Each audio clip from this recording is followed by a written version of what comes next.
pessoal da internet que estão nos acompanhando em casa também, todos os amigos. É sempre uma grande alegria, uma grande honra estar aqui nessa tribuna do Centro Espírita Allan Kardec, para que nós possamos continuar compartilhando resultados de estudos que nós fazemos.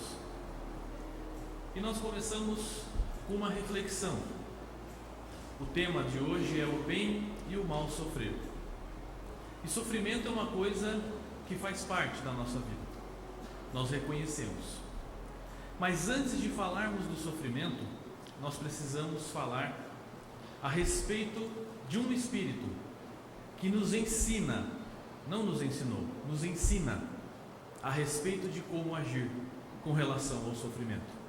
Nós estamos falando, obviamente, de Jesus, o Cristo. É importante que nós reconheçamos quem é o Cristo, o Filho de Deus, sim, como nós também somos, o nosso irmão mais velho, um espírito que tem um tamanho espiritual que nós ainda muitas vezes desconhecemos, pela sua inteligência, pela sua moral, pela sua elevação. É um espírito que, quando o nosso planeta foi criado, ele já era um Cristo, ou seja, ele já era um representante de Deus, um espírito que conhece a face do Pai, um espírito que conhece os desígnios de Deus. Nós ainda estamos caminhando para conhecer esses desígnios, e Jesus veio nos ensinar exatamente isso. Por isso que ele é o representante do Pai na terra, exatamente por saber esses desígnios, e com um ato de amor incontestável, ele recebe a missão de ser o governador do nosso planeta, auxiliando milhões de espíritos a crescerem espiritualmente.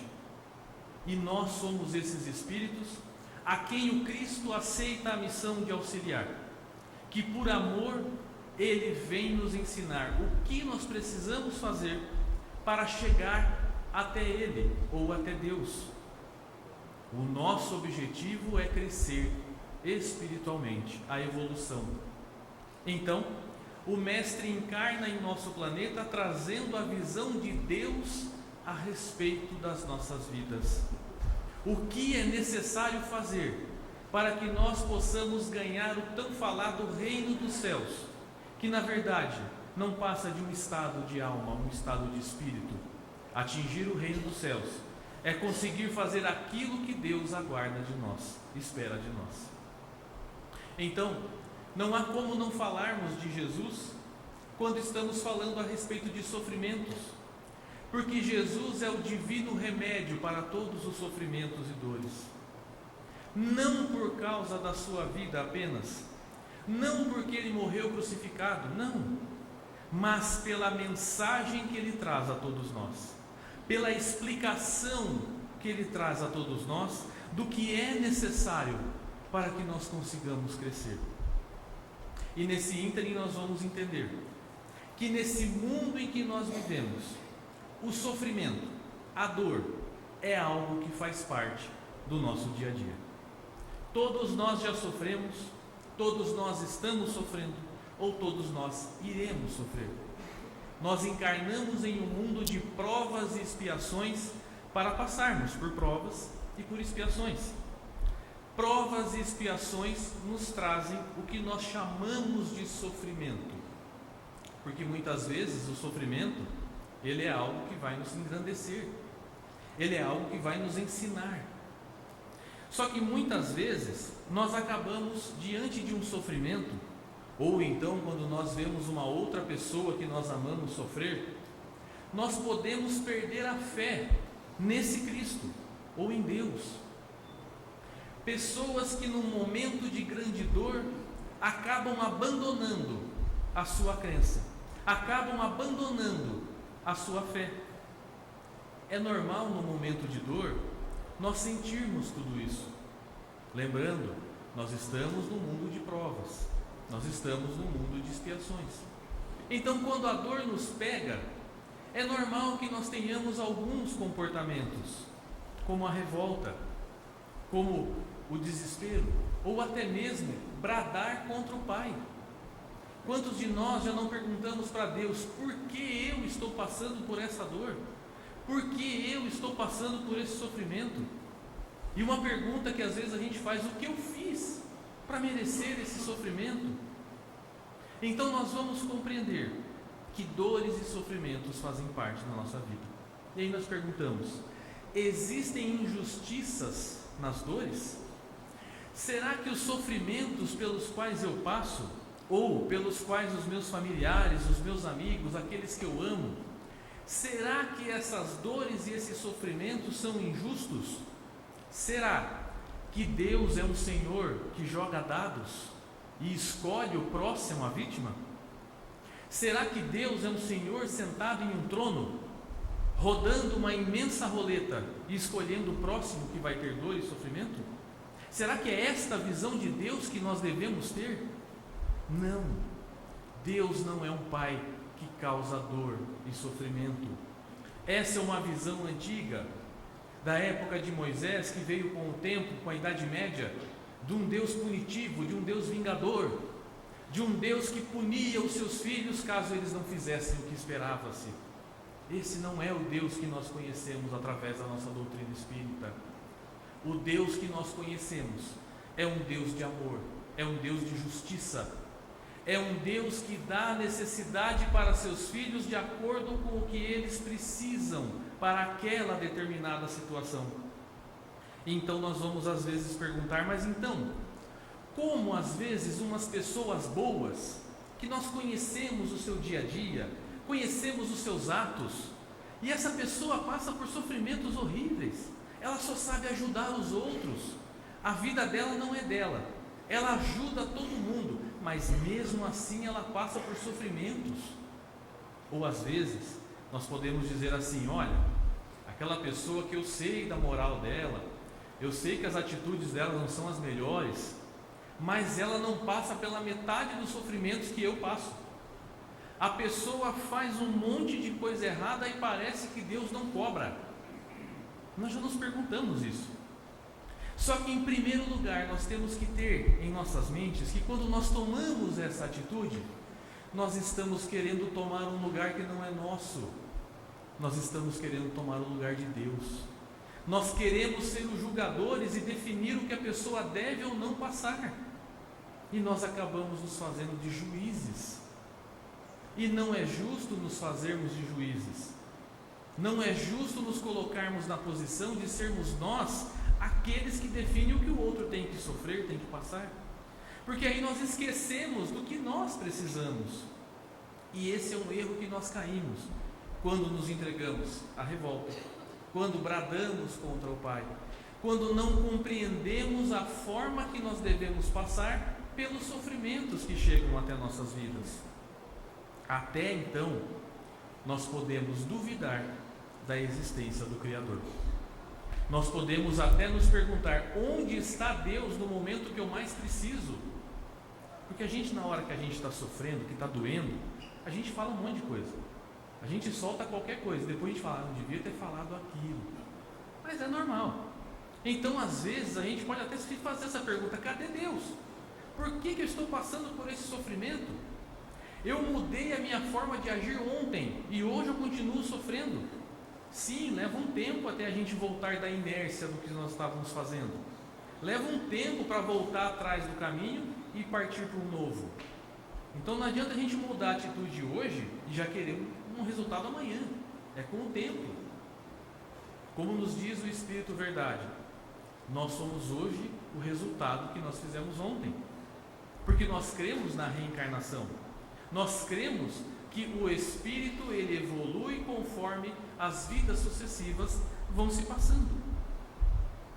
E nós vamos entender, em abril de 1857, quando chega até nós a doutrina espírita, trazida pelo Espírito Verdade e por uma pleiade de espíritos superiores, onde Kardec compila magnificamente esse trabalho e nos entrega os 5 livros da base do Espiritismo, onde nós sabemos que todos os nossos sofrimentos têm um motivo, todos os nossos sofrimentos têm uma razão. Se nós pararmos para fazer uma avaliação, nós vamos compreender que basicamente existem 4 formas de nós compreendermos a vida, os nossos sofrimentos e a vida após a morte. A primeira delas que nós citamos é o materialismo. A doutrina materialista, ela diz que nós somos nada mais do que um conjunto de carne, ossos e sangue. Nós não temos uma origem espiritual para os materialistas. Tudo aquilo que nós passamos em nossas vidas não existe um motivo prévio.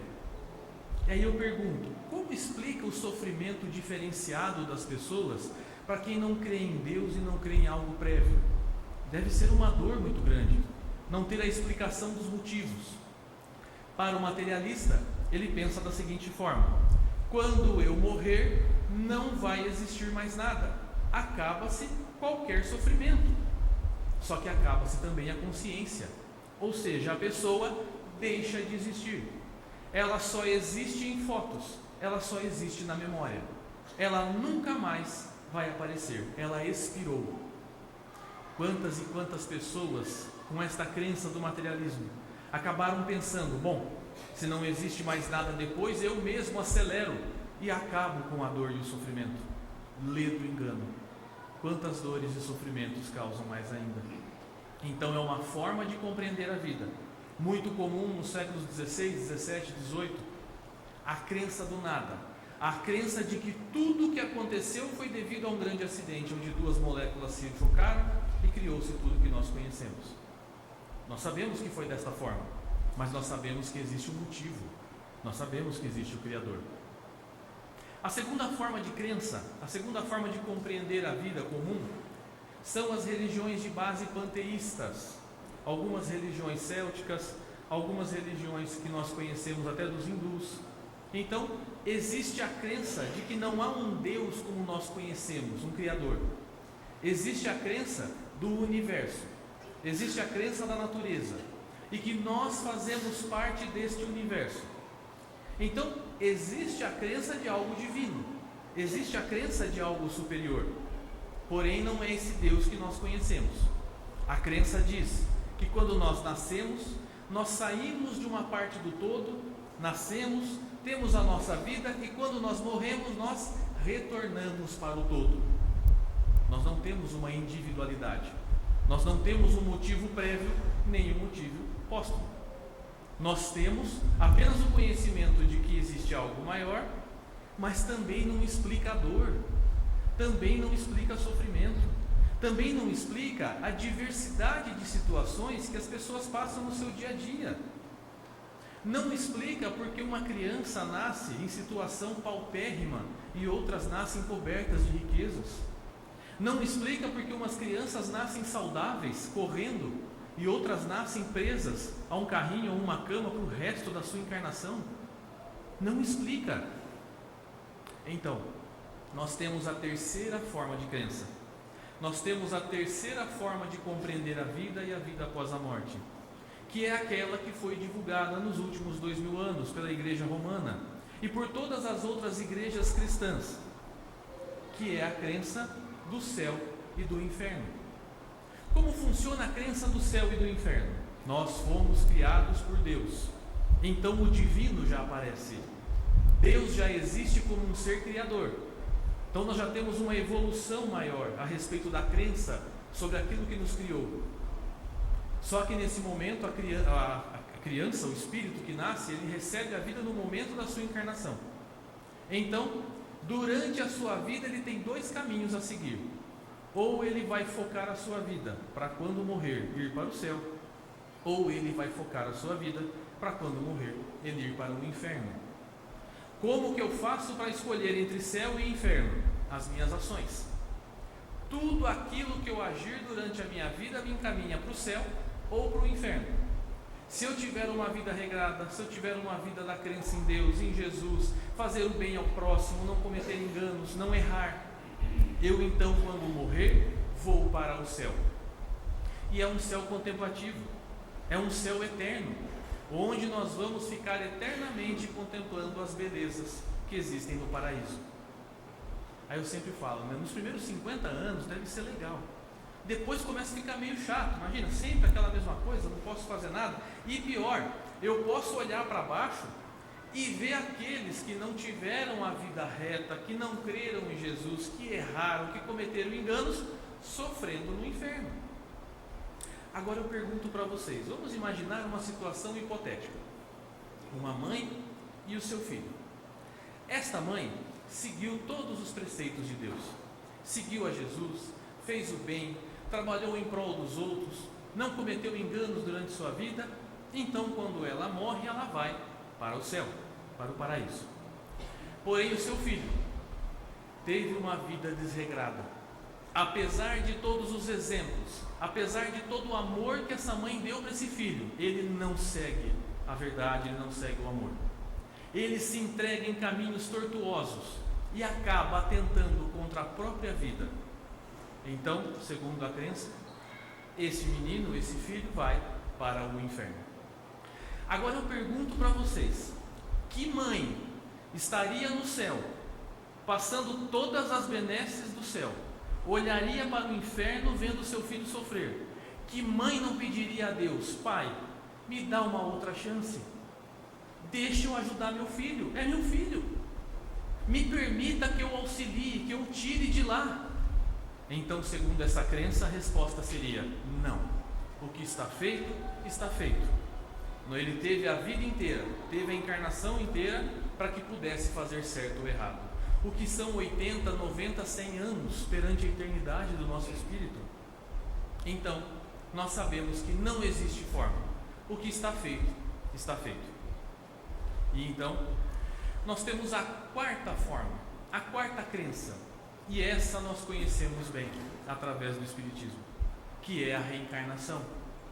A reencarnação nos vem dizendo que nós somos seres espirituais, criados por Deus, todos com o mesmo princípio, simples e ignorante, mas que tivemos, através das reencarnações, a oportunidade de aprender, a oportunidade de crescer, e mais ainda, nos explicando que todas as dificuldades que nós passamos em nossas vidas foram criadas por ninguém menos do que nós mesmos, seja nessa encarnação, seja numa encarnação anterior. Aí explica por que crianças nascem cobertas de riquezas e outras paupérrimas, por que algumas nascem sadias e outras doentes, por que em determinado momento da vida uma pessoa passa por um sofrimento grande, mesmo tendo toda uma vivência melhorada, espiritualizada. Aí sim eu começo a ter explicações, eu começo a ter motivos, porque a reencarnação permite-me dizer que eu sou um espírito e que eu sou um ser imortal, que eu tive um princípio, mas eu não terei fim. É uma doutrina que me ensina que a morte não existe e que não existe céu e inferno. Existe o plano espiritual, existe a nossa casa, e que nós retornamos a esta casa quando desencarnamos com a nossa consciência. Se nós tivermos uma vida reta, uma vida de trabalho, uma vida de auxílio, com alguns enganos, ok? Mas trabalhamos para poder consertar esses enganos, eu encontro um plano espiritual moldado na minha consciência. Se eu me entrego às dores, ao sofrimento, se eu cometo enganos e não quero consertá-los, eu vou para o mesmo plano espiritual, só que eu encontro aquilo que a minha consciência moldou, aquilo que meus atos moldarem. E aí, essa mesma mãe que no exemplo anterior recebeu a resposta de não de Deus, desta vez, quando ela olha o seu filho passando por sofrimentos, pede a Deus: Pai, me dá uma ajuda, deixa eu ajudar o meu filho. E a resposta de Deus é: obviamente, vamos preparar uma nova encarnação, para que você receba novamente em seus braços esse filho, e você continue trabalhando para que ele cresça, para que ele melhore. Isso é Deus. Esta é a imagem do Criador que nós precisamos ter. Um pai de auxílio, um pai educador, um pai que não pune, um pai que não joga dados, mas que diz que o espírito vai receber aquilo que precisa na encarnação, para poder passar pelas necessidades e, para tudo isso, aprender. Toda a dor, todo o sofrimento nos resulta em aprendizado. Então, quando eu entendo que a dor e o sofrimento me ensinam algo, eu começo a sofrer bem. O que é sofrer bem? É entender que os sofrimentos são causados por mim mesmo, é entender que os sofrimentos são resultados daquilo que eu preciso aprender. Então, se eu preciso aprender, as perguntas mudam. Em vez de perguntar a Deus, por que eu? Ou em vez de perguntar onde está Deus, eu pergunto assim: Deus, o que eu preciso fazer? O que eu preciso mudar na minha vida? O que eu estou errando para poder fazer certo? Qual o engano que eu estou cometendo para corrigir? Fica justo, fica muito mais honesto. Mas aí nós vamos ver às vezes algumas pessoas dizendo: mas não existem indícios da reencarnação. Na Bíblia não se fala de reencarnação com o nome reencarnação, não. Nós não temos um nome reencarnação escrito na Bíblia, nos Evangelhos. Porém, eu trago até vocês um diálogo que deixa muito claro a questão da reencarnação. Lá em João Evangelista, no capítulo 3, nós vamos ver um encontro entre Jesus e um homem chamado Nicodemos. É importante salientar quem era Nicodemos. Nicodemos era um doutor da lei, era um senador judeu, era um homem criado em uma família abastada, preparado a vida inteira para assumir o papel que ele tinha. Era um homem que tinha acesso à Torá. A Torá é o documento religioso dos judeus. Apenas esses homens tinham acesso ao Torá.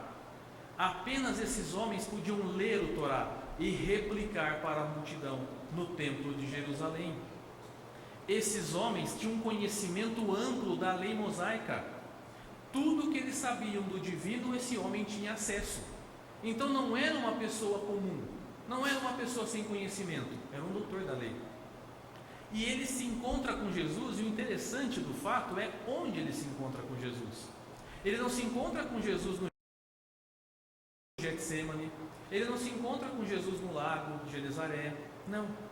Ele se encontra com Jesus à noite, escondido, porque o doutor da lei não poderia ser visto com um filho de carpinteiro.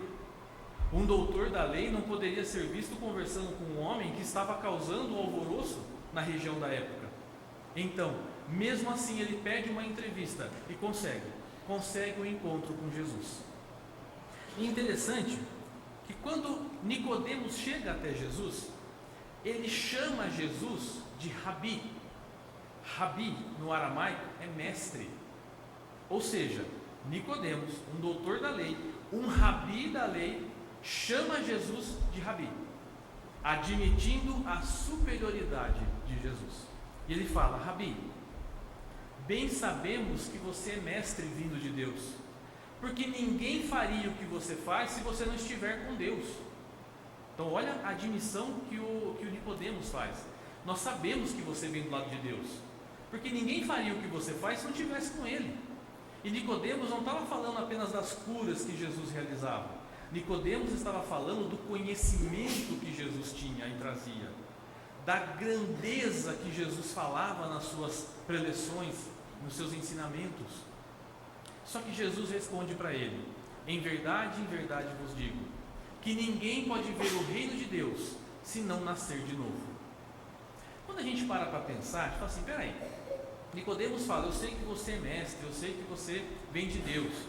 E Jesus responde: ninguém pode ver o reino de Deus se não nascer de novo. Parece que ficou desconexo. Não fica desconexo quando nós entendemos o motivo da resposta de Jesus. Porque Nicodemos falou para ele: eu sei que você vem de Deus, na ideia de que Jesus fosse um ser criado já angelical, na ideia que ele tinha que Jesus fosse um ser, um anjo, um celestial, que nunca tivesse passado por nenhum sofrimento, que nunca tivesse chegado no ponto que chegou. Então Jesus responde: para chegar onde eu cheguei, é preciso nascer de novo. Olha que resposta maravilhosa. Para chegar no reino de Deus, ou seja, para edificar dentro da gente o conhecimento do amor, é preciso nascer de novo. O que é nascer de novo? Eu conheço por reencarnação. Mas aí Nicodemos fica confuso. Nicodemos fala assim para ele: como pode um homem velho nascer de novo? Ele por acaso volta ao ventre da sua mãe? Então Nicodemos, apesar de todo o seu conhecimento, ele não entendeu a resposta de Jesus. Ele ficou na dúvida. Então, peraí, como é que pode nascer de novo? Vai voltar para o ventre da sua mãe? Então Jesus responde para ele: na verdade te digo que é preciso nascer da água e do Espírito para entrar no reino de Deus. O que é nascido da carne é carne, o que é nascido do Espírito é Espírito. É preciso nascer da água e do Espírito. O que Jesus quer dizer com isso? Nascer do Espírito quer dizer que nós somos seres espirituais. Nós somos seres criados por Deus. Então ele está diferenciando aqui o que é material do que é espiritual. O Espírito encarna em um corpo. Só que ele fala da água. É necessário nascer da água. Foi criada a crença de que era necessário então o batismo da água, para poder limpar do ser que acabou de nascer a sujeira do sexo que o causou. Então, o sexo é visto como uma sujeira. Para limpá-lo é necessária a água. Mas não é dessa água que Jesus está falando, porque aí nós estaríamos ignorando a força que tem a energia sexual para a atração, para a criação. Através da energia sexual nós somos co-criadores com Deus. Deus permite que nós criemos corpos para que espíritos possam habitar. Não é dessa água que Jesus diz.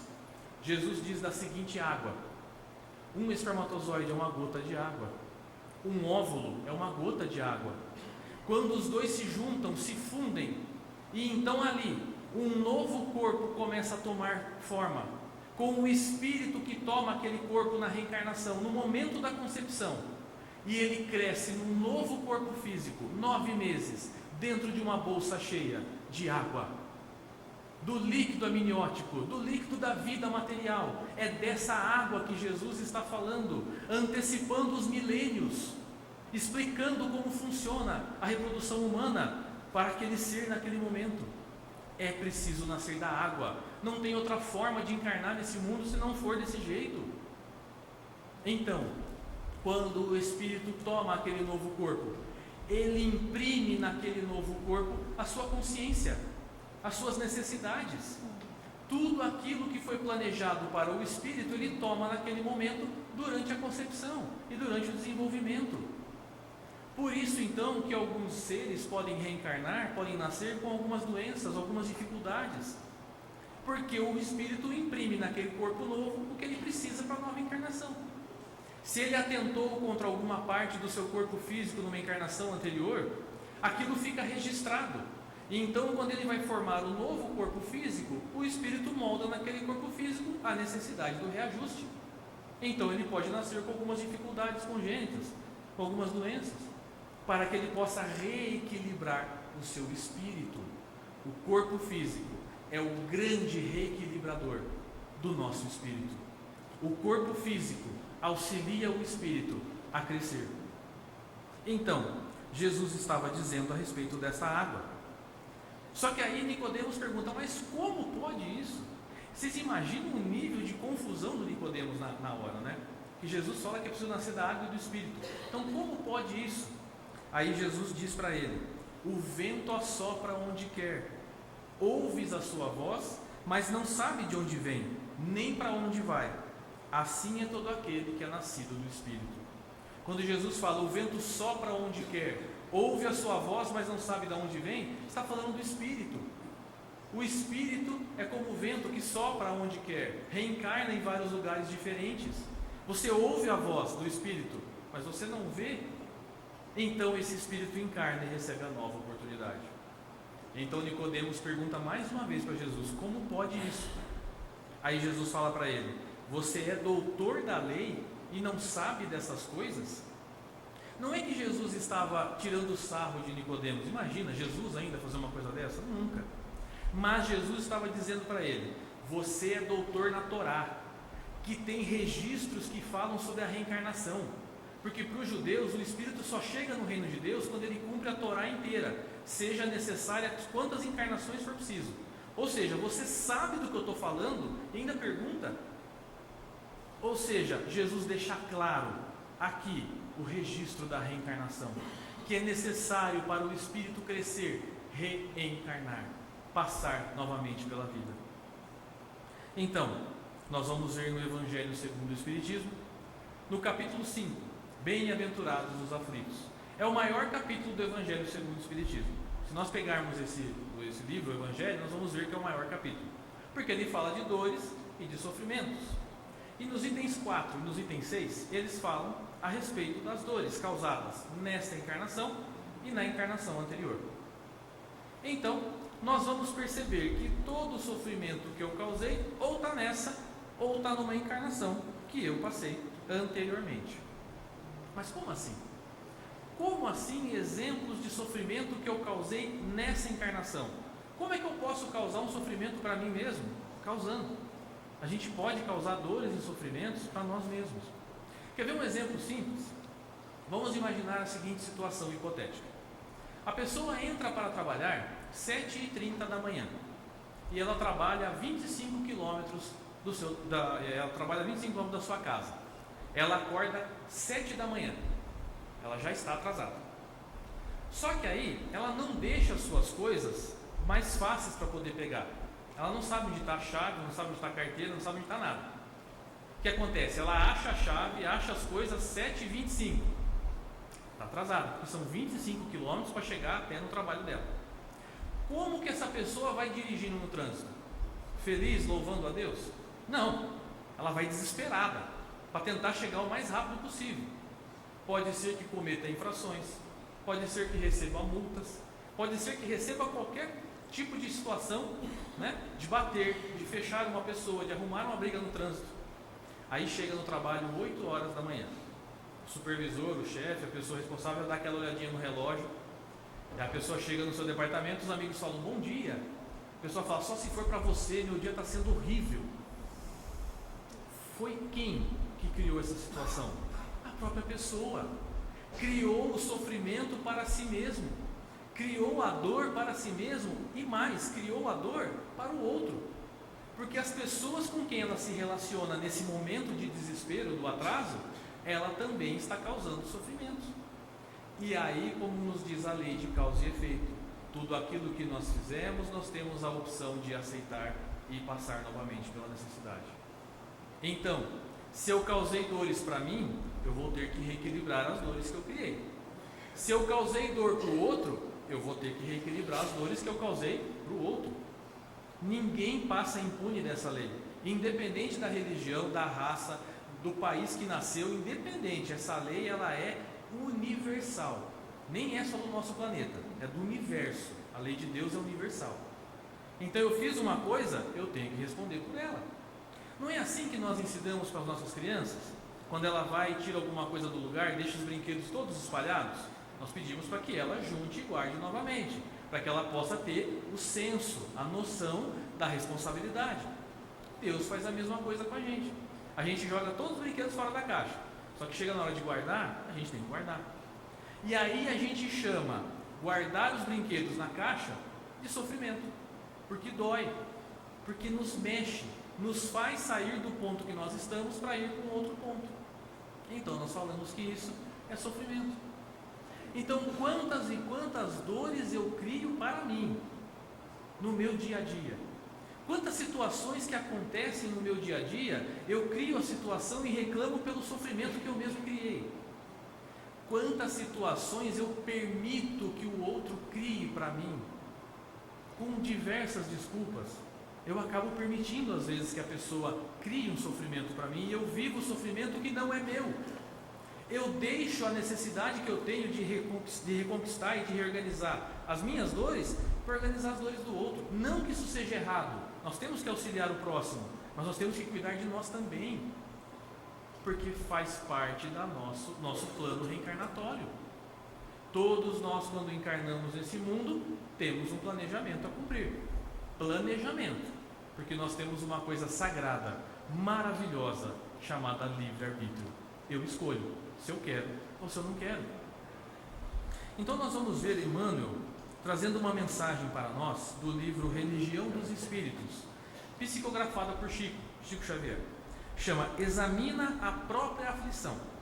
Ele diz o seguinte: examina a própria aflição para que não se converta a tua inquietude em arrasadora tempestade emotiva. Então ele fala, toma cuidado com aquilo que você faz para não se tornar uma coisa gigantesca. Em outras palavras, para não fazer tempestade em copo d'água. Toma cuidado com aquilo que nós fazemos. E aí ele fala, todas as aflições se caracterizam por tipos e nomes especiais. Aí ele cita várias aflições, eu vou comentar de algumas. A primeira que ele fala: a aflição do egoísmo chama-se egolatria. Então a pessoa que é egoísta, ela gera o sofrimento em volta dela, porque tudo que ela quer e tudo que ela faz é apenas pensando nela. E o que ela faz com as pessoas ao seu redor? Afasta. A pessoa egoísta afasta os outros de perto. O que vai acontecer quando ela precisar de ajuda do outro? Isso sempre acontece. Ela não vai ter as pessoas próximas e ela vai passar por sofrimentos. Vai adiantar dizer que Deus é injusto? Vai adiantar dizer que Deus está punindo? Não, porque não é isso. A pessoa criou o sofrimento pelo seu tipo de agir. É motivo de encarnação anterior? Não, é desse mesmo, é dessa encarnação mesmo. É desse motivo mesmo. A aflição do vício chama-se delinquência. O que o vício traz para a pessoa, e não é só o vício material, tem os vícios espirituais. O vício em fofoca, o vício em maledicência, o vício em sexo, o vício em fumo, o vício em drogas, qualquer vício traz a delinquência para a pessoa, porque a pessoa toma atitudes que não tomaria numa situação normal. Traz o sofrimento para si próprios e geralmente o sofrimento para os que estão próximos. Pode ser algo da encarnação anterior? Pode, mas a atitude é dessa encarnação, é dessa vida. A aflição do crime chama-se remorso. Quando ele fala crime, não é os crimes hediondos, também estão classificados, mas qualquer crime, pequeno crime que nós cometamos. O remorso que vem depois do erro pode ser destruidor se a gente não conseguir entender o motivo do sofrimento, conseguir entender o porquê que nós estamos ali. Então, por isso que nós devemos bem sofrer, compreender, examinar a nossa vida, como disse o sábio da antiguidade: conheça-te a ti mesmo. Quando nós nos conhecemos, nós sabemos o que nós conseguimos e o que nós não conseguimos fazer, e aí nós conseguimos ter humildade, porque o humilde se reconhece, ele sabe: olha, isso eu consigo, não, isso eu não consigo, e não vai fazer algo que ele não consegue. Então ele deixa o orgulho de lado, ele vence o orgulho. A aflição da inveja chama-se despeito. A pessoa que inveja o outro cria para si um sofrimento muito grande, porque o invejoso ele não quer que o outro tenha para que ele tenha. Não é justo o outro ter, eu quero ter. Então o invejoso cria para si o próprio despeito. Você se moldar em algum exemplo para você chegar onde você quer é uma coisa. Por exemplo, nós nos moldamos em Jesus, nós queremos chegar no Mestre, isso sim. Então isso não é inveja, isso é inteligência. Nós nos moldamos naquele ser superior que nos ensina como chegar. Então são várias as situações que acontecem em nossas vidas, das quais nós vamos ter que passar. Agora, se eu examinei a minha encarnação inteira e aquele sofrimento que eu estou passando não encontra motivo, aí nós podemos ter toda a certeza que ela vem de uma encarnação anterior, de atos que eu tive em encarnações anteriores, das quais, pela lei de ação e reação, pela lei de causa e efeito, eu tenho que reorganizar. Se eu derrubei, eu preciso corrigir. Se eu maltratei, eu preciso auxiliar. Tudo aquilo que eu tirei da divina ordem, eu devo, por obrigação, colocar no caminho de volta. E aí nós estamos deixando a nossa evolução correr, auxiliando os outros. Porque a gente pode falar assim, a gente vê uma pessoa sofrendo, a gente pode falar assim: deixa a pessoa sofrer, porque ela está recuperando os erros do passado, eu não vou ajudar. Mas aí é que está o engano, porque quando eu consigo auxiliar o outro, mesmo sabendo que é resultado dos seus erros, eu auxilio, eu faço aquilo que Jesus pediu, que ele resumiu em 2 mandamentos: amar a Deus sobre todas as coisas e ao próximo como a si mesmo. Nós fazemos ao outro o que nós gostaríamos que fosse feito para nós. Nós nos colocamos no lugar do outro e pensamos: o que essa pessoa gostaria se eu tivesse no lugar dela? O que eu queria que fosse feito se fosse eu ali? E aí nós fazemos. Aí nós nos colocamos no caminho da pessoa e auxiliamos. Porque esse auxílio que nós estamos fazendo pode, com certeza, estar eliminando os débitos de uma encarnação anterior. Se numa encarnação anterior, através do dinheiro, a pessoa não conseguiu fazer uso da riqueza como deve ser feita, que é de crescimento para as pessoas, que que através do trabalho consiga fazer essa riqueza aumentar para que todos possam ficar bem materialmente. Não, a pessoa foi egoísta, guardou o dinheiro para ela e, além de tudo, machucou, maltratou, esmagou pessoas com o dinheiro dela. Numa nova encarnação, ela recebe a divina oportunidade de receber do lado contrário. Ela nasce na pobreza, não como punição, mas como medida educativa, para que ela veja na pobreza o que foi que ela causou com a riqueza e aprenda. Registre em seu espírito o que deve ser feito da maneira correta, para que numa nova encarnação ela então possa novamente receber a prova da riqueza e passar por ela. A pessoa recebe numa encarnação anterior uma inteligência muito grande, uma faculdade de inteligência muito grande. Ao invés de auxiliar a sociedade a se desenvolver com a inteligência, ela massacra as pessoas com a sua inteligência. Ela então recebe uma nova oportunidade de uma reencarnação educativa, onde ela possa trazer algum traço de doença cognitiva, para que auxilie, que ela fique anestesiada naquela encarnação, aprendendo o real motivo da inteligência, para que então, numa nova oportunidade mais para frente, ela use da forma correta a inteligência.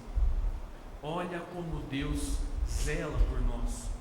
Olha como Deus permite que nós aprendamos com os nossos enganos, e a nossa visão, muitas vezes materialista, mas muitas vezes curta, impede de entendermos que o sofrimento daquele momento está nos livrando de séculos de dores futuras, está nos livrando de séculos de sofrimentos, porque aquele momento que eu estou passando é essencial para o meu espírito.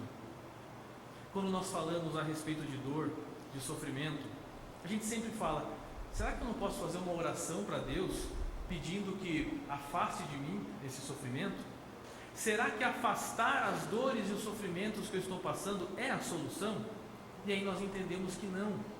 Porque se eu afasto, se eu pulo aquele sofrimento naquele momento, vai acontecer dele retornar para que eu até resolva-o. Enquanto eu não resolver aquele problema que eu estou passando, eu não vou deixar de passar por ele, porque é algo eu preciso aprender. Alguma coisa está me ensinando, alguma coisa está registrando no meu espírito qual é a forma correta de agir. E aí nós vamos aprender com Jesus, porque Jesus, quando estava para ser preso, ele estava ao Monte das Oliveiras. Então, chega até Jesus o exército romano que o prende e que o leva para a crucificação. Porém, antes disso, Jesus chega aos seus apóstolos e pede para eles: fiquem em guarda, fiquem em vigília espiritual comigo, fiquem orando comigo. Então Jesus se retira e vai fazer suas orações. O que acontece quando Jesus retorna? Os apóstolos estavam dormindo, ninguém conseguiu ficar com Jesus. Então ele acorda os apóstolos novamente, pede para que eles fiquem orando e retorna para as suas orações. Então, na sua oração, Jesus diz o seguinte: Pai, afasta de mim esse cálice. Ou seja, ele sabia o que ia acontecer com ele, ele sabia que ele seria crucificado, ele sabia a dor física que iria ser infligida a ele, ele sabia. Então ele pede a Deus: Pai, afasta de mim esse cálice, ou seja, tira de mim esse sofrimento que eu vou passar. E nós estamos falando de um espírito maravilhoso, gigante espiritualmente, que teve um momento em que ele pediu ao Pai: afasta de mim esse cálice. Então é normal que nós peçamos a Deus que afaste de mim esse sofrimento. Porém, Jesus termina a oração nos dando uma das mais belas palavras de ensinamento que nós podemos ter. Porém, se for da tua vontade, que eu possa bebê-lo até o final. Se for da vontade de Deus, que eu passe por essa dor, me dá força para que eu vá até o fim, para que eu chegue no fim desse sofrimento. E então, nós colocamos a nossa vida nas mãos de Deus. Então, nós aprendemos a desenvolver a nossa fé raciocinada, tão falada no Espiritismo, que é a fé do porquê. Por que eu ponho a minha vida nas mãos de Deus? Porque eu sei que Ele é um Pai amoroso, porque eu sei que Ele é um Pai educador, porque eu sei que Ele é um Pai que está me dando tudo aquilo que eu preciso de acordo com a minha necessidade, porque eu não me revolto contra Ele, porque eu sei que Ele não quer o meu mal, Ele quer o meu aprendizado. Então, se for da vontade de Deus que eu passe por esse sofrimento, me dá força para que eu chegue no fim. Porque quando nós chegamos no fim do sofrimento, quando nós chegamos no momento em que nós passamos por aquela dor, nós vamos ver que valeu a pena. Nós vamos falar assim: nossa, eu nunca mais vou cometer um engano como esse. Eu aprendi. Eu nunca mais vou fazer isso. Ou então, eu vou fazer diferente. Eu vou auxiliar. E é importante saber que todas as dores e sofrimentos que nós temos no nosso caminho, nós conseguimos melhorar a nossa capacidade de resolução quando nós fazemos a caridade, quando nós fazemos o bem. Porque Jesus nos disse: amai o próximo como a si mesmo. Amar o próximo é fácil, porque a gente escolhe o próximo. Aquele que pensa igual a mim, aquele que torce para o mesmo time, aquele que entende da mesma forma que eu as coisas. Eu escolho o próximo. Só que Jesus falou uma outra coisa importante: amai os vossos inimigos, perdoai aqueles que vos perseguem. Aí ficou um pouco difícil, porque a gente fala: como é que eu vou amar alguém que me fez o mal? Como é que eu vou amar alguém que me machucou? Por falta de uma palavra melhor, Jesus acabou usando o amor que nós entendemos que é o amor de confraternizar com aqueles que nós queremos bem. Mas, por exemplo, se uma pessoa me faz o mal e eu não busco a vingança contra ela, eu já estou fazendo a caridade, eu já estou amando o próximo, como Jesus pediu. Porque eu estou evitando que séculos de rancores aconteçam, só naquela pequena atitude de não buscar a vingança. Porque se eu busco a vingança, eu vou dar margem para a pessoa buscar a vingança também, e a pessoa vai se vingar de mim.